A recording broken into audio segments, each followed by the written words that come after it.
All right, everybody, relax.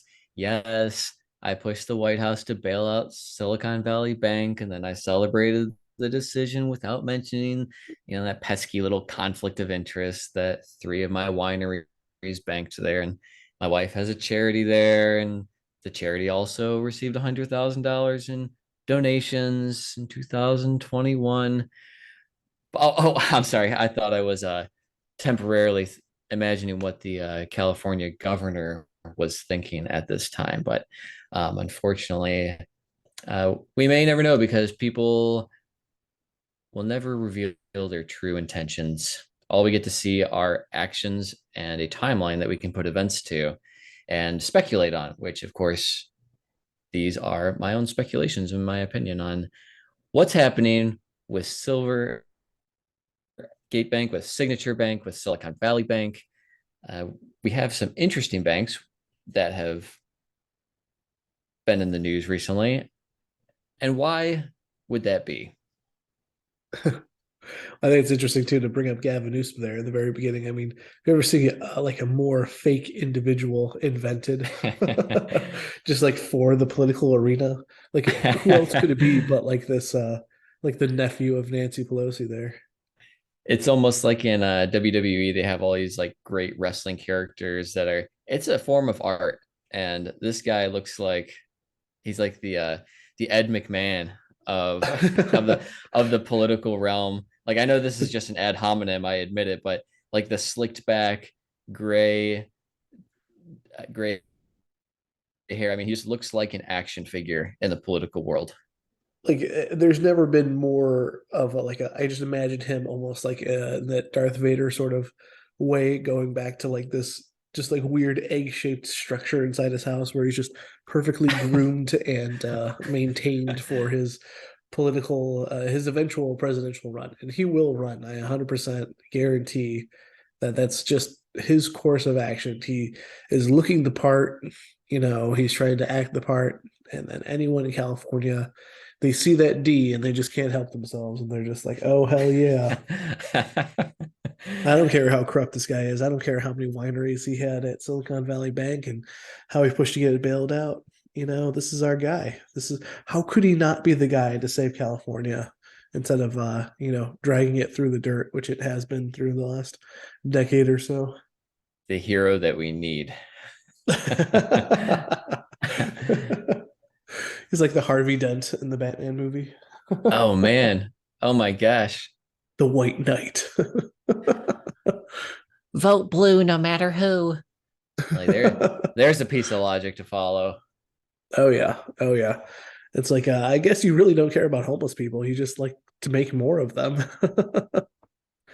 That's what What that a state is all about. what a mess in and of itself. So I want to know: are like homeless people going to get the reparations, or is it Oh my just gosh.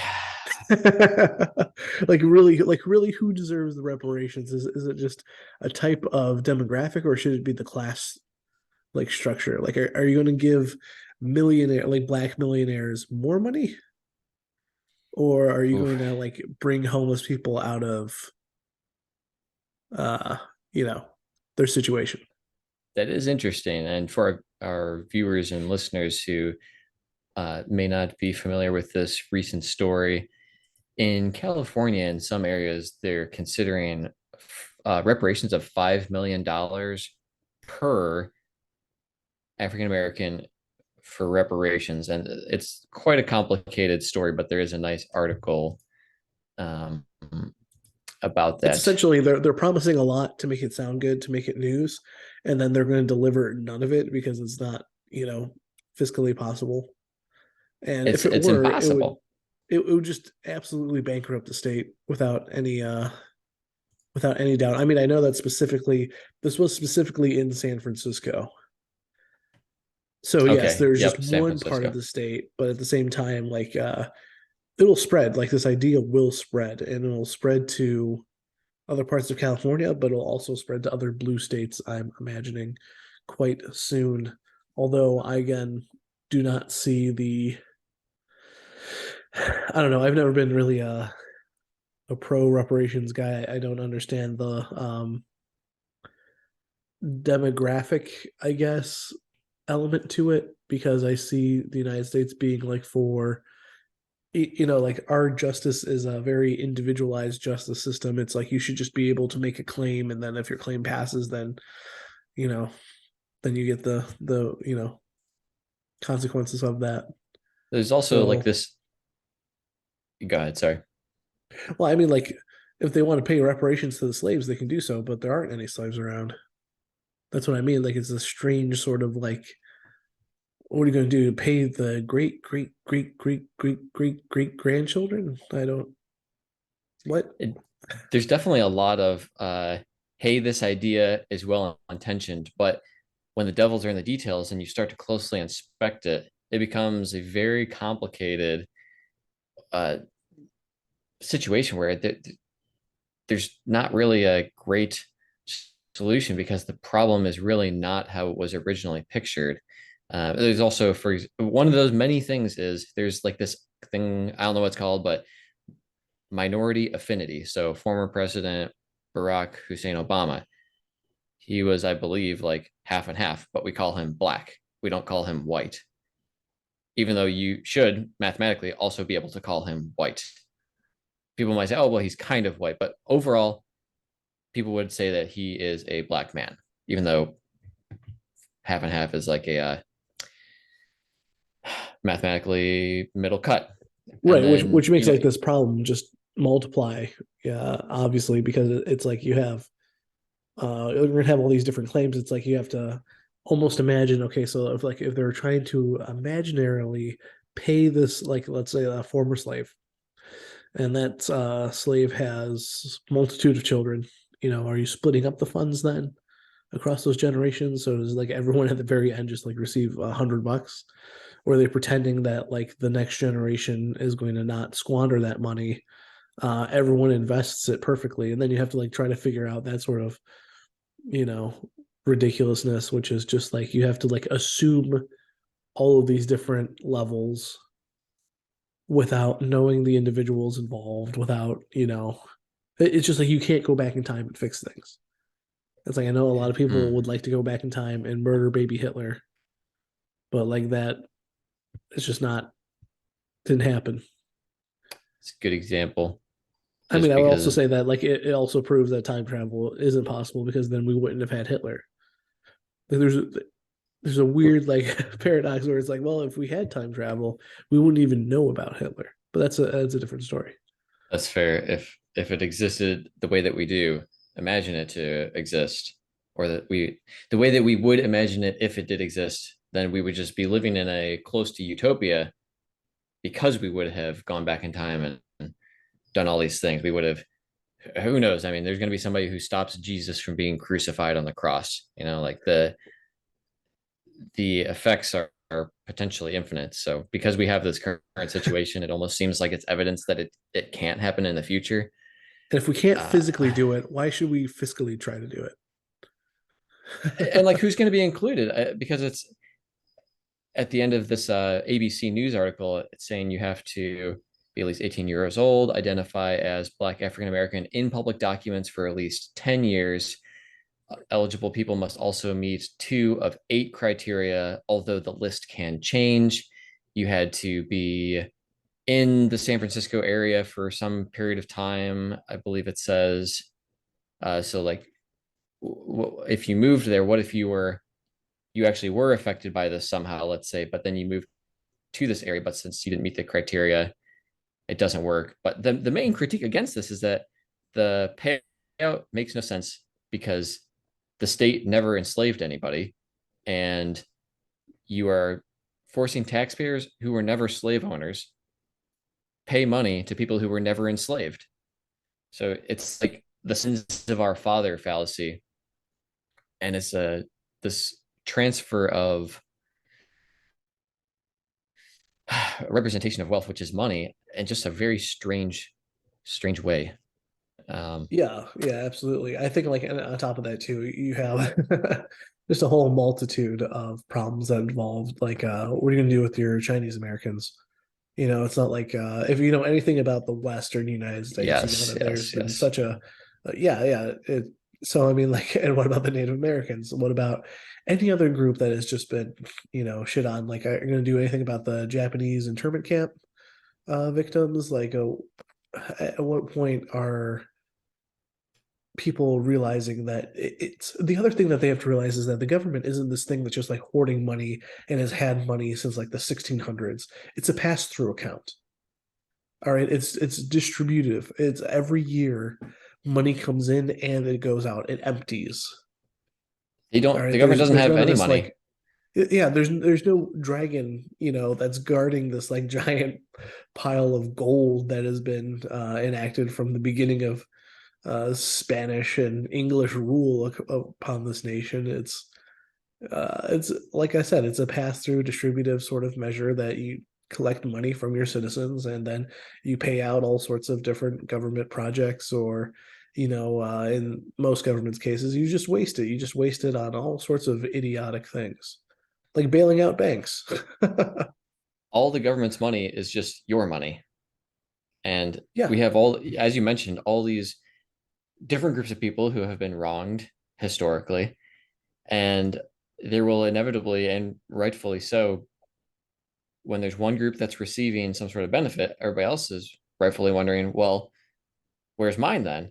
So in that, the last part of that article that I wanted to mention was that among the $5 million payout to every eligible adult who identifies as Black, other things that were recommended and seriously considered by this group was the elimination of personal debt and tax burdens, guaranteed annual incomes of at least $97,000 for 250 years, and homes in San Francisco for just $1 a family. So, what about, as you had mentioned, maybe off mic, homeless people, and where are those people going to, where can they go to receive compensation for their situation, for obviously it their, would be cheaper. I'm trying to save California some money here as well, but I mean, which is also the people's money. So I can't just say California's money. It's the people's money because you're taking from people who exist and are alive and are working today, not knowing anything about whatever their unique history is and upbringing. Like, you're going to be taking money away from someone who, like, literally came to the United States just a few years ago and became a citizen and is working hard and, is trying to build a family here. You're going to take from that's them? that's another good point. And also, there's another fallacy that this is all founded on, which is it will never be enough because there's no solid goalpost. It's constantly moving and it is temporal because even if, like, let's just say we gave everybody with a perceived, with a, who has been wronged historically, whether real or perceived, they're, they will always be able to say, well, that doesn't address ongoing, current, or future inequities or inequalities, whether real or perceived, because of current or future structural racism, environmental racism. You just pick your poison. And because we don't live in a perfect world, there will always be some sort of nebulous, hard to pin down and point to a specific bullet point where it's like, well, what about my reparations for having to pay for someone else's reparations when I was not victimizing anybody, yet I am being victimized? Like it just, Right. you just end up in this kind of strange compounding, Yeah, and I think on top of all that too, I think also to point out the hypocrisy of it and to kind of switch over easy to our butterfly main topic effect. for today. Um, look how amazing it is that California can struggle, and other parts of the country too. Let's not get that wrong either. This country has struggled to figure out its stance on reparations to begin with, but look how quickly they just like bail out a bank. And there's lots So of, like even you could say that like yeah, people maybe are marginally entitled to some sort of compensation with a certain point of view. Let's say I don't believe this, but let's say a lot of other people do. Surely you can see the problem with the United States just so quickly being able to just be like, oh, one of our buddies in the banking world has just failed. Let's go ahead and bail out all of them and their rich friends. for all the mistakes that they've made recently with people's real money now. And yeah, we'll celebrate it as a big win. It was a big And all oopsie, There's not even a slap on the wrist. Where the fuck is the slap on the wrist? Is it just all going of to the bank? It's not going to the investors? The investors need to be punished. and all of a sudden this bank became of utmost importance or America will collapse. We have to bail them out and change the rules just like that with the snap of a finger. It's utterly frustrating. I mean, like, and people, what would be the defense of it? It's like they're like, oh well, tech companies aren't doing that well, so they can't afford to put more money into innovation or whatever. It's like that money already was given to the investors and invested. You can't just pull it out. You invested it. So I don't really understand. One, I don't really understand like why they all decided to pull out their money at once. It's one of those strange things that I don't really understand about the way that people like to use the stock market as like this giant weird rotating like it doesn't function the way that a stock market should really function in my opinion. Like everything is done so quickly, right? Like you're transferring ownership, and like ownership doesn't really matter because you're using it more or less as just like a vehicle to create weird amounts of profit with. I don't know. It's just like the whole thing is just so screwy to me. It's what happened to just like buying a stock in a company because you believed in that company and that you would eventually get paid for it later on when you're ready to exit. It's I don't know. It's wild to me. It's like a nationwide game of musical chairs. And people just love playing it. They love circling around. And when the music stops, they try to grab their seat. And it's like a game of hot potato.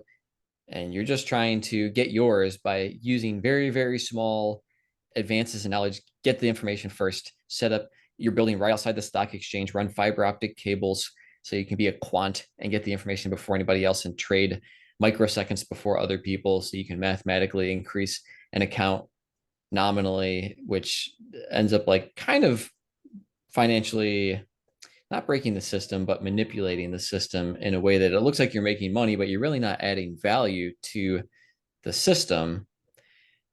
But because there's no punishment for that, and there's a real world benefit of now you have more money to spend by other people who are accepting those same dollars that you are earning, so to And speak. more importantly, it can be taxed. I was missing one of the greatest incentives there. Yeah. To And now why with it's legally allowed. Yeah, it's because the government can tax the winners and the losers. tax the winners and the losers. That sounds like a winning proposition. Don't be the one digging for gold. Sell shovels. Absolutely. It's wild in the United States here how much of incentives exist on the government side that I think the ordinary American doesn't uh, think about too often. So things like, you know, why do why does the government prefer oligopolies to mass competition? Well, it's probably easier to do, quite honestly. Like right, it's less work on the government's part to regulate. And so they spend less money doing it that way too. Because remember, the government is also supposed to be maximizing in their own unique way using the funds that they have. And they'll mostly always fail at this task because they're not adding value to that in a way that is immediately, you know, seen by the customer. Because you can always, like, whatever the government does, I think you could always imagine a privatized version of that happening. I think people immediately go to, well, if a company isn't regulated, they'll all be cons, and you'll never. It's like this strange sort of idea that like you'll never actually have real product. You'll only have like cheap, weird, flimsy interpretations of product, even though there's like a clear demand for real product that any sort of entrepreneur can take advantage of. And this is also not to say that it'll always run perfectly with no regulation, but it's kind of like this hilarious. I don't know. Like it seems like logic loops everywhere. There is that humorous correlation that as time progresses forward, the more regulation there is, the higher the level of corruption. And Oh yeah, of yeah. course, I mean, that's not, absolutely. not causality necessarily, but it is funny that we've never probably had more regulation in the history of humanity, and yet unprecedented levels of corruption. And So either financial instability, and financial instability. which is hilarious too. So you have people just need to take a step back and be like, okay, so the 401k was invented, 1978 and enacted 1980, whatever. And it's supposed to like provide a better version of pensioning, which everyone doubted at the time when it was enacted, and obviously has not been fulfilling all of its criteria. We're in like a really weird space where people have just been conned over and over and over again, and they think it's truth. And I find it slightly comical if it wasn't so depressing. But it's like, how many times can you get conned before you realize that this shit just isn't working? All of a sudden, a bank that you've never heard of is of the utmost importance, and America's innovation and technology will topple unless we change the rules drastically overnight and bail out my billionaire friends. Oh, and by the way, because we already established before that the government is essentially a giant pass-through account, that this burden will be passed on to you, wonderful taxpayers. It has to be. There's no way that it cannot be passed on to the taxpayer. And yet they said that it's not going to cost us anything. There is no free lunch, especially not with this. I love it too, where everyone celebrates like the increase in corporate tax rate, and then they're also like, but Amazon doesn't pay any taxes. It's like, so why are you celebrating the increase in corporate tax rate that will only affect mom and pop shops then?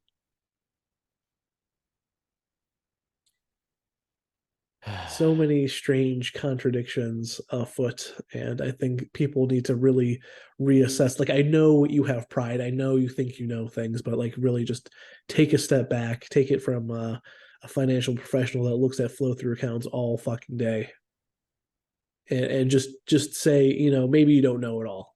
Maybe just think for a second. uh you might be having a little sleight of hand here from your government, because it can't be. How could we have such raises in taxes? I mean, like, this is another great thing that you see in the news, right? Like the whole thing with Silicon Valley Bank. The Democrats are now spinning into, oh, there's a lack of regulation during the Trump era that caused this shit. It's like, no, no, no amount of regulation would really fix that. And if you're calling for more regulation, like, why? Like, all of those guys were like ESG Democrat. These are Silicon Valley. These are the people that overwhelmingly contribute to the Democratic Party as an institution It's a that were strange situation. just bailed out. And like, they can't blame, well, you can't blame the investors for doing this. It was a lack of regulation. You can't blame the investors. It was a lack of regulation. What the fuck? It's like, hey, I know the rules of the game. When I gave this institution my money, I know that I put $10 million in an account that was only insured up to 250,000. But I mean, can you like change the rules or something overnight so it's actually limitlessly backstopped? And the Fed's like, I got you overnight. Oh, you're one of my political donors? Absolutely. Now, other people, no, we're not going to backstop them, whether individual or business. And You own a restaurant and you haven't paid taxes in a while, you're going to be sent to jail for 4 fucking years. And then you have all these investors being like, but pretty please, we contribute to all your funding. And they're like, oh, why not? well, lay down the red carpet. The And it is interesting con with is real. uh, we're all being conned in many different ways. I do enjoy different people's perspectives. There's a lot of speculation about the reasons regarding why certain banks were bailed out, why certain banks failed.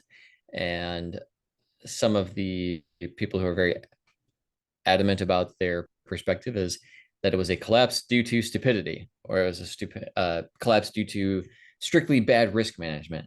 Other people provided evidence to say there were just too many withdrawals and they actually did nothing wrong, and it could happen anywhere. But then that same thing could also be applied, and there could be an intended run on the banks coordinated by a few people with a vested interest in creating that run on the banks. Maybe they wanted them to be shut down. I've heard a theory that all three of these banks had massive exposure to crypto and crypto digital assets, cryptocurrency, Bitcoin, whatever you want to call it, non government issued money. It's a escape from the system. It's an out. And instead of just making crypto or whatever you want to call it outright illegal, they can just close the on ramp. I don't have to destroy the freeway. I just have to destroy the entrance and exit ramps to really um, lock it down. And all three of those banks had those exposures. And so that's an interesting theory. It is the same thing with making guns illegal. You don't have to necessarily make them illegal outright. You could just say, oh, well, to own any firearm, you have to pay a $5,000 tax on it every year. And then you can make it financially prohibitive to own without actually making it outright illegal. So I don't have to make Bitcoin illegal if I want to attack it. I can just make it where it's nearly impossible to obtain, to use, and to convert and transfer through fiat government issued political dollars. Yeah, I mean, I'm sorry, I'm almost still reeling from the just all the way that this has been twisted up. I mean, we're at There's a lot to unwind. I don't even know. There's like 400 springs, and they're all just, it's like the slinky. If you took 100 slinkies and just mashed them all together, and then you tried to unwind it, you're like, that's what we're looking at right now. That's our tax code. That's the financial system. That's our economic situation. That's the global situation. We're doing drone strikes in Somalia, killing innocent civilians, including kids recently. It only makes the news after individual journalists press our intelligence agencies and our government to, like, hey, we're reporting this as boots on the ground, like, and they're not bringing it up unless they're cornered, and they're like, oh, okay, yeah, it actually did happen. Like, we're sending people to Taiwan in preparation for something going on with with China. We're trying to talk about whether we're sending fighter jets to Ukraine. It's there's so many moving parts too in the way that I mean you're absolutely right. I'm glad they gave all those examples as well. See, I was almost paralyzed a little bit there for a beginning just thinking about these three banks, you know, and how many different ways this could have gone down. The crypto exposure obviously is one of them. Another one obviously is the Federal Reserve, where people are talking about how like this is like a fake bank run or like a orchestrated bank run in order to pressure the Federal Reserve not to raise interest rates, which is their intended ah, goal. So I mean, like you have all sorts of different theories on what could be happening. We have like kind of the facts on what went down, as in there was a problem with this bank. It caused a bank run to happen, and they started to short or essentially not short, but you know they sold their bonds for a loss, and then they came up short. So it's like we have an explanation for what happened, but for the reasons why it did happen, those will always be quite elusive. And yet at the same time, we can kind of map out a theoretical frame of reference. You know, it's not like Thor the Thunder God came and declared that he wanted Silicon Valley Bank to go underwater. So it's like one of those things that you can eliminate right off the top. Never know though. You know, maybe that's a possibility that's you can tuck away in your pocket somewhere for a rainy day. But you know, you could map out probably the most logical ways of going about this. I mean, Silicon Valley Bank was highly involved with foreign investment as well. Maybe the United States wanted to bankrupt foreign investment for some reason. They had tons of Chinese, like because it was a lot of startups, and a lot of those startups are heavily involved with Chinese markets. So you have ideas like that floating around. Obviously, with the two other banks going around, it does make the crypto case a little bit more salient for sure, which is also just crazy that our government just has. It seems like they have no idea what they're doing whatsoever, and they can only use their enforcement sort of mind in order to keep things silent. They can't just come out and say, "Hey guys, we have no fucking clue what's going on here." Emergency evacuation plan, run. It's just a guy. He just like just staring at the gun in his desk. Just for emergencies only. Oh my One gosh. bullet. Hey, California law bans officials from influencing decisions in which they have a financial interest, unless you're, of course, at the top. Yeah, yeah. Unless you could just call the guy and be like, "Hey, what's going on?" George Well, Carlin where was right, everyone. George Carlin was right.